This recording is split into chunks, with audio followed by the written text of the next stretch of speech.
Blessings be upon you guys. This is Malika, and I am here in Whole Foods because I just got a notification again from Facebook complaining about my post.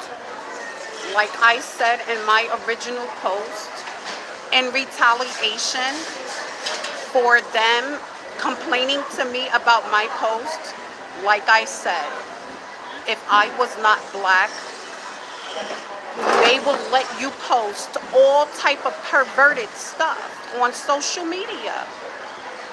They do it all the time. They post stuff about raping children, all types of pervert stuff. They make videos, they make movies about raping children and men. They make movies about chopping off heads and killing people. And I love those movies. Honestly, I love those movies. The problem I have is when the racism comes out. And it's like that all day, every day, around the clock. Because they think that racism is just a gentrification thingy. And it's not just a gentrification. So, like I said, they bring all of these people from different countries into this country where there's already people who live here. For example, me, as a black woman, I've been had my own business. But they wouldn't dare give me a storefront. They'll give it to some foreigner, probably here already illegally, just to make sure I don't get anything. And that's what it's been all of these years, too. The same thing I explained to someone this morning. I put my children in foster care 3 times to ask them to protect my children, to get them off the streets. They put my children with all of these violent other kids. And some of these kids was from the same community. I was trying to figure out why are so many kids from the community in foster care. Like it must have been like a daycare or something over there. Because I couldn't understand why was my kids in foster care with violent children from the community. And the reason why I put them in foster care to begin with is to get them away from the community for a little while. But instead ACS went against me. So whenever somebody want to tell me something, and they still going against me to this day, I'm not going to tell you what in great details and what way, but a terrible tragedy happened, and I'm not going to really discuss it on Facebook. Because all this time, they've been telling me for the past 5 years to consult in relatives, friends, the imam or church or something, right? But then those people can't help me because it's the Administrative for Children's Services responsibility. So after 5 years of them not helping me and my children, 5 years of them not helping me and my children, and even to this day, and you're going to tell me that that is not racism? And as big of a mouth I have, I was protesting in 2014. And then all this big crowd of people, especially Caucasian people, started coming to the protest talking about Black Lives Matters.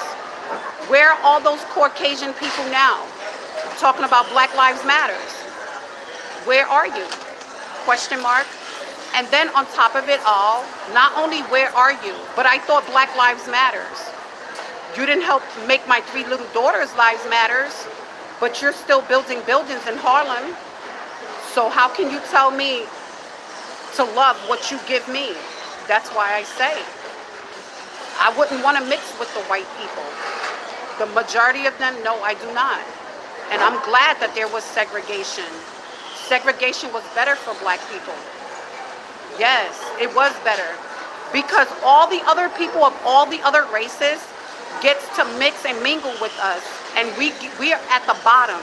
We stay on the bottom. We could barely get anything.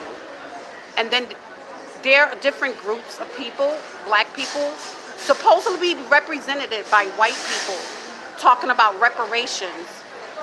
You're getting the reparations to go right back in the white people's hands. White people can't run anything for black folks. And for black folks to talk about buy black, because because that's how you're going to support black people. I wouldn't support some black people with a long stick. There's some black people I don't even want to be around because they behave just as worse than the white man and the white woman. They behave even worse than them. I don't even want to be around them. So, like I said, this is a free country, and I can talk about the reality. That's the problem. A lot of people have been hiding the reality because they like it. They like it. And the first thing that they say, oh, there's nothing that can be done. Bullshit. Yes, it is. I'm not nobody's slave. Sorry. And our black people, look at the condition our black people are in. It's terrible. We're like the peasants in the community. And everybody else of other races get to open up stores. Look at 125th Street. They got all those black people out there with tables. Like if there's some little dogs and kennels and stuff.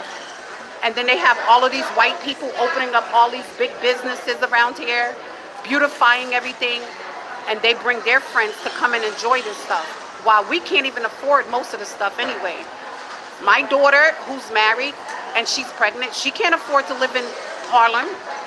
My other son and my kids, who we cannot get along that well, they can't afford to live in Harlem. So we're stuck with each other with all of the chaos. This is why the black family is like totally almost destroyed. Because these crackers, they know exactly what they're doing. They've been doing it for all of these centuries. And they're going to keep it up. It ain't going to be no different. It ain't going to be no different just because I'm saying something. That's because, like I said, the black people that be licking their asses, the reason why we never get anything properly done for our people, because our people like to bow. And I'm like, what are you bowing for? Stop bowing. What are you bowing for? Just for the crumbs?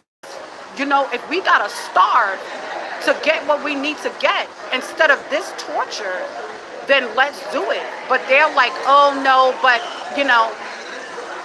it's just terrible. That's why I say I gotta get the hell up out of New York City. It's disgusting. That's the reason why I left in 1996.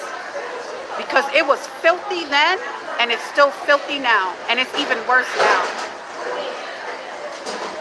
Anyway, I wrote a long description of what I was talking about, but Facebook had a problem with me. But they don't have a problem with those white people reposting stuff about chopping off heads, raping girls, raping women, boys. They don't have anything wrong with come to the gays and the lesbians.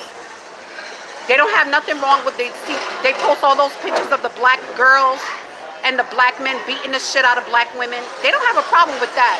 But they have a problem with me talking about somebody going to have sex with an animal. You can't be serious. And that's after he said that my chemo stinks. He said that I was a crackhead. He said that I had mental illnesses. And like I told him, I was like, listen, sweetheart, let's go to the psychologist and the psychiatrist. Not only let's go to the psychologist and psychiatrist, dear, let's also go to the drugstore so you can get drug kits. I'll let you test me because you're claiming that I'm on drugs, sweetheart. But I told you already, love, your mother should have killed you before you was born. Maybe the world would have been a better place. I tell all the violent criminals that. Like, I don't like you because you're violent, dear. And I walk these streets every day almost, okay? And I don't have to look behind my back. Like I told law enforcement, if I ever get into trouble, if I ever get into a fight, just know that somebody did something to me. And if they put their hands on me, I'm going to try to take their life. I'm going to try to take their life. Are you kidding me? I'm not going to let someone beat me up. So, because what happened December the 25th and what happened previous with that, with those ladies and other people thinking that they could put their hands on me, I already told law enforcement. So, another thing, there was another incident that happened February the 3rd, And that didn't really happen. The person made those false allegations against me to get me into trouble. And I'm like, you're a savage dog. Because when the truth comes out, you're going to get buried. Okay? You're going to get buried in your freaking lies. Because I don't go around putting my hands on people. And if you're a relative, I'll try to disable you by trying to bear hug you or something. So this was a relative that lied on me, right? But if there's somebody else on the streets, like if I'm walking down the streets or whatever, and somebody wants to fight me or wants to start any trouble with me, like I tell them, if you don't want to go to the precinct, then you must want to lose your life. And when you lose your life, and even if I fight with you and the police comes on the scene, they're going to investigate you and everybody you know. And I hope they do, because they have not been doing such a great job from it before. That's why things have gotten so bad also with my children. So let's hope and see what's gonna happen in reference to my stuff being published, because every time I turn around, Facebook has something to say to me if I'm not just being a good little nigger, that they consider a good little nigger. They want me to be a good little nigger and don't talk like everybody else that's not black. But everybody else that is not black can talk crazy, including about killing people. It's very interesting. I love it though. That's why I continue to publish. Because the racism is live and direct everywhere. It's like that everywhere. It doesn't matter where black people go. You would never be able to make it in anything. As long as they're in rulership, those Caucasian people have total rulership, we'll never make it. Because they'll put all the other races before us. And they'll let everybody run over and abuse our children. Because that's exactly what they did to mine. Why do you think I'm constantly talking about it? Peace and blessings.